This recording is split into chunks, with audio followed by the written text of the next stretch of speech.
So a week ago, I found myself in Orlando walking into the Vault conference.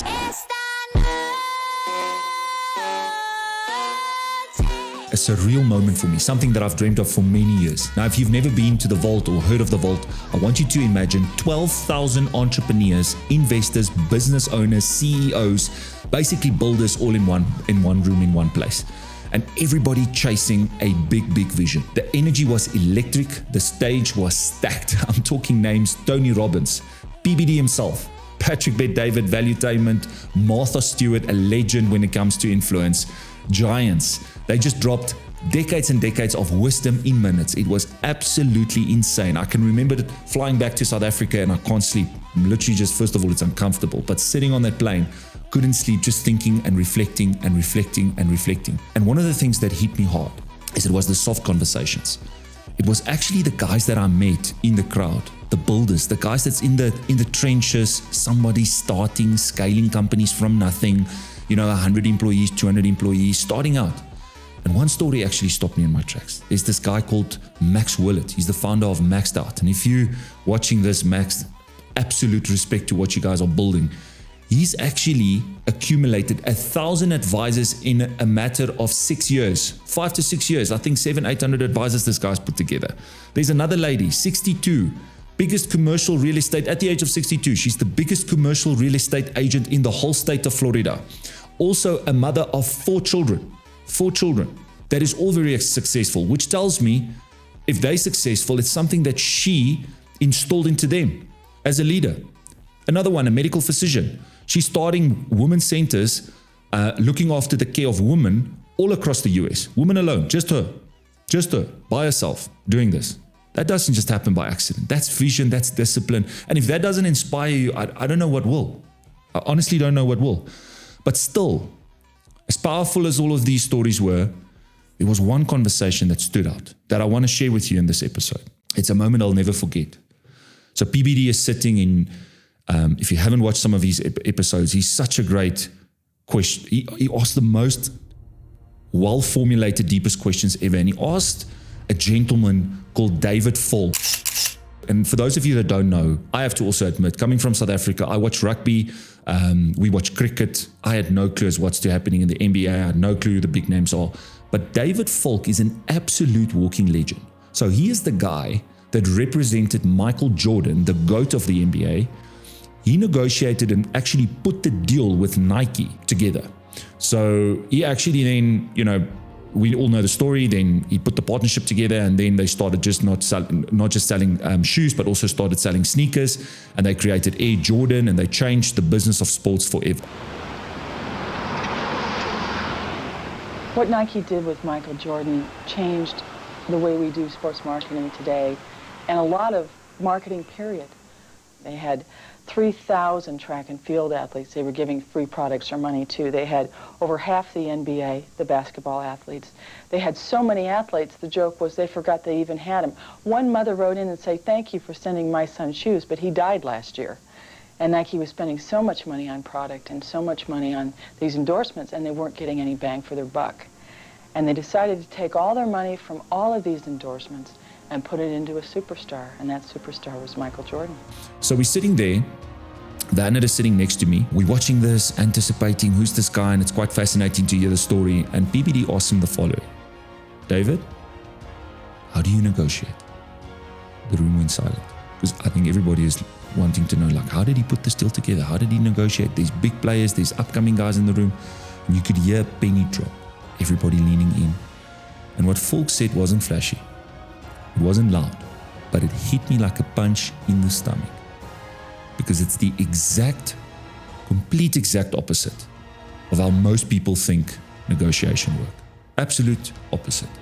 And in this episode, we're going to unpack that. We're going to talk about what these gentlemen, what these two giants discussed on the stage, and how to apply that in business today.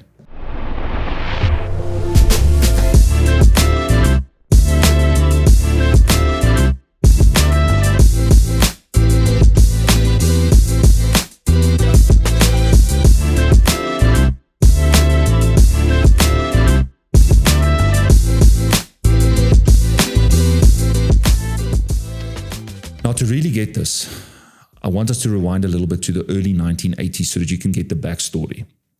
So Michael Jordan wasn't Michael Jordan yet. He was up and coming. He was a rookie. People saw talent. He made a couple of waves and he was up and coming. He was coming from North Carolina, I think was the place, and tons of talent, but unproven. And back then, Nike was also not, a big figure when it got to basketball. It was Adidas and Converse. They owned basketball. So here's David Falk, who is a sports agent back then, and he steps into the room representing this young kid called Michael Jordan. Now, most agents would have been happy with a standard deal because it's a rookie. Standard deal, just get the deal done, just get it over the line, get the commission paid, move forward in the business transaction, something safe. Get the check, that sort of thing. Let's move on. But Falk thought differently. He saw this differently. He saw the bigger picture. He didn't walk in swinging for the fences, came out crazy punches, some crazy high ball demand either. He played it in the middle. He threw what he called, and I'm going to use this term forever, he threw what he called the middle ball. He put a deal on the table that was fair, logical, but powerful, backed by data of evidence. So it wasn't just a deal in the pie in the sky. He backed it up with evidence. He painted a clear picture. He framed this.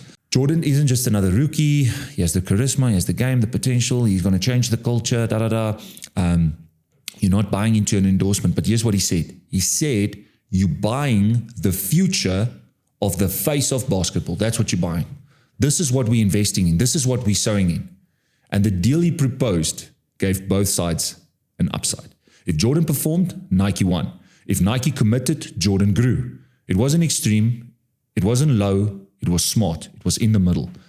And you, listener, you know the rest of the story. Today, the current 2025, Air Jordan, the most iconic sports brand in the history of NBA, if not in the history of sport. If someone talks about Air Jordans, everybody knows what they're talking about. Nike exploded. Jordan became a global icon. That deal didn't just make money. It changed culture. It changed destiny for both brands. And it all came from a gentleman that had the ability to negotiate, that had the ability to put something on the table that was fair, clear, and with undeniable evidence. So listening to this, here's what I took away from that conversation at the Vault. When Patrick Bet-David, PBD, asked him about negotiation, I think most people thought negotiation is about extremes. Start super high, anchor the other side, bully the other side, drag them down, or throw a deal in so low just to get something signed. That's typically negotiation. You come in, you bulldozer yourself through the conversation, making sure that you can state your point. Falk didn't play that game. He played what he called the middle ball. He doesn't throw high balls, unrealistic requests, demands, bully tactics. He doesn't throw low balls, cheapening the conversation, cheapening the brand, watering down the conversation, immaturity, unsecure. He presents fair deals. We wanted him to get a percentage of the sales, so if the product did well, he would get more than simply a fixed amount of money. He would share in the growth of the company. He would have equity, if you will, in his own life. And coming from a legal background, he kept the bubble in the middle. He stated that he backed it up by economic evidence. So he came in, this is what's going to happen. Because of this, because of this deal will happen. Let me show this to you. And we live in a day and age where AI allows you to get economic evidence in minutes. In seconds, you can get economic evidence. And that's why people trusted him. That's why billion-dollar brands signed up with him. That's why MJ stayed with him. Because his deals weren't just emotional, they were logical. They made sense. If you're watching this episode as a business owner, an entrepreneur, maybe a financial advisor, up and coming, maybe a medical doctor, you want to start your own business, you want to start your own practice. Here's 3 things that I took from this conversation that you can apply today, immediately, to move the needle. The first thing is I want you to build economic evidence before you negotiate any deal. You have to come with evidence. Don't walk into a meeting blind. Don't walk into a meeting unprepared. I always say this to our advisors. Proper preparation prevents poor performance. Collect the data. What are market rates currently? What is currently happening in the market? Why do we need to put this? If this happens, what's going to happen there? Plan your next 3 to 5 moves. What return on investment do you bring to the table? Evidence, if you present evidence, it makes the ask undeniable. It makes the ask fair, which leads me to my second point. Lead with fairness, not with greed. Frame your deal as a win-win. So instead of saying, here's what I want, start with, Here's what's fair.